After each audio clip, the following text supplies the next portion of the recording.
Durante la primera mitad del siglo XX, este movimiento migratorio de europeos judíos continúa, pero se intensifica a partir de 1930 con el ascenso al poder en Alemania de Hitler y la implantación de sus políticas antisemitas que culminan en la Segunda Guerra Mundial y el Holocausto.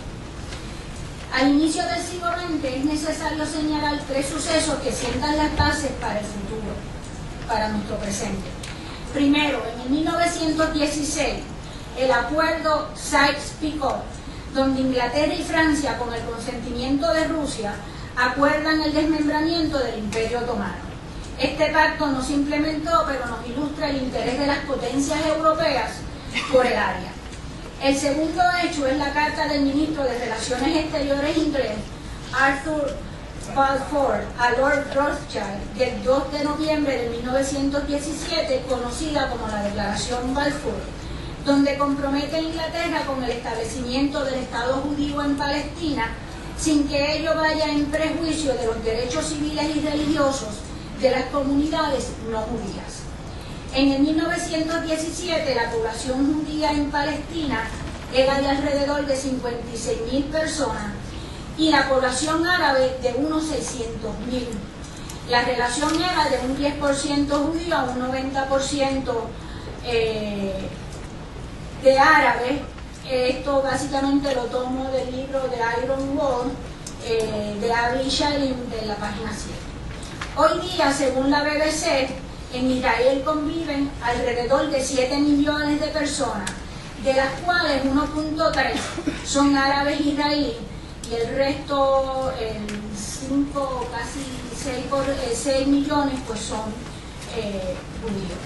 En Gaza viven, como ya todos sabemos, 1.5 millones de palestinos, y en la franja o margen occidental, 2.3 millones de palestinos y alrededor de 400.000 colonos judíos, incluyendo los del este de Jerusalén. Esto hablaremos más adelante. El tercer suceso en el proceso de negociación del armisticio que puso fin a la Primera Guerra Mundial, Inglaterra y Francia desmantelan el Imperio Otomano, repartiéndoselo como botín de guerra. Francia se queda con los territorios que hoy día llamamos Siria y el Líbano, y bajo el mandato inglés quedan los territorios de Palestina, lo cual incluía lo que hoy conocemos como Israel, la franja o margen occidental, o Cisjordania, y la franja de Gaza e Irak. También estaba la autonomía para lo que era Transjordania o Jordania. El 29 de noviembre damos un salto en el 1947. Ante el anuncio de la retirada de Inglaterra de Palestina, la ONU, creada recientemente en el año 1945, adopta lo que se va a conocer como el Plan para la Partición de Palestina, el cual dividía el territorio en un 55% para los judíos y el 45% para los palestinos. Las ciudades de Jerusalén y Belén las declaraba áreas internacionales. Egipto, Siria, Líbano y Jordania se convierten en estados independientes. Para el 48, Inglaterra finalmente se retira de Palestina, y David Ben-Gurión, padre de la patria, o sea, de Israel, junto al resto del liderato judío, el 14 de mayo de 1948, proclama la independencia del Estado de Israel. Como consecuencia, le siguen 8 meses de enfrentamientos entre los judíos y sus vecinos árabes.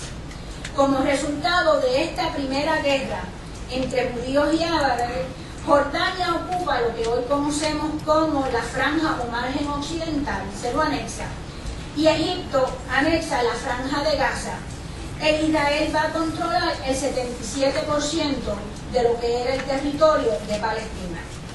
Para el 1949, Israel es admitido como miembro de la ONU y se valida el resultado de la guerra de 1948 por la ONU, estableciendo lo que se conoce como la línea de armisticio o la línea verde. Y esto son las cosas que escuchamos en todo el proceso de las negociaciones, dónde van a estar las fronteras, etc. El establecimiento del Estado de Israel tiene como consecuencia el desplazamiento de alrededor de 750.000 palestinos, lo que hoy día conocemos como el problema de los refugiados. ¿Habrá retorno y nacionalización? ¿Se les indemnizará por la propiedad perdida en el 48? O sea, son las preguntas que se están planteando. Y si no hay título de propiedad con relación a esas personas, ¿qué es lo que va a suceder? Entre abuelo de pájaro, de darle a ustedes una idea. La segunda consecuencia de la guerra es el problema de Jerusalén. Israel ocupa y controla parte occidental de Jerusalén, y el Knesset decide que sus sesiones se efectuarán en esta ciudad y no en lo que se había llamado su capital, Tel Aviv. La tercera consecuencia que persiste hoy en día es el problema de las fronteras, como ya le había mencionado. Desde el 48 las fronteras de Israel no han sido definidas claramente. Estas han variado como resultado de las diferentes guerras. Unido a esto está otra consecuencia que es fundamental, y es el problema de seguridad de Israel, ya que vive en un estado de guerra con sus vecinos árabes y con parte de la población internamente. Este problema de relaciones con sus vecinos se resuelve parcialmente cuando en el 1979 se firma el armisticio con Egipto, y con el 1994 con Jordania. Así que finalmente con ellos hay ya que tratados de paz. Queda aún sin solucionar la relación con Siria y el Líbano, sobre todo la parte al sur del río Litani, que es fundamental por seguridad y por agua. Y entonces definitivamente cuál será el territorio si va a ocultarse del Estado palestino.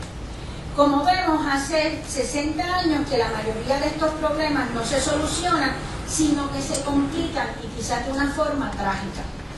Los palestinos siguen viviendo en los mismos campos de refugiados construidos por la ONU a partir de 1949, hasta el presente, porque reclaman su retorno. La seguridad de Israel sigue siendo el problema central de la población israelí. Recordemos que la seguridad de sus ciudadanos fue la justificación dada por Israel a la comunidad internacional por su reciente ataque a la Franja de Gaza en diciembre de 2007. También lo demostró en las elecciones de la semana pasada, el 10 de febrero, donde la opinión pública israelí considera la seguridad como su preocupación prioritaria, por encima de la economía o de cualquier otro asunto, según noticias de la BBC.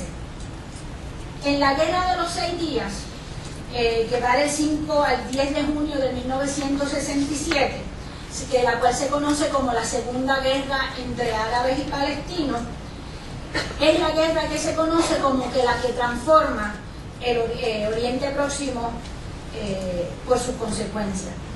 En 6 días Israel derrotó a Egipto, Siria y Jordania. Anexó los territorios de los Altos del Golán, de Siria, la franja occidental de Jordania, por eso es que se llama es occidental en términos de Jordania, porque si sería en términos de Israel sería que la franja oriental. Incluyendo, además ocupó el este de Jerusalén, o sea que desde el 48 estaba fuera, en el 67 ocupa el este de Jerusalén, incluyendo la antigua ciudad amurallada. El problema de Jerusalén se sigue complicando, ya que Israel en forma unilateral la declaró su capital en el 1980 y colonizó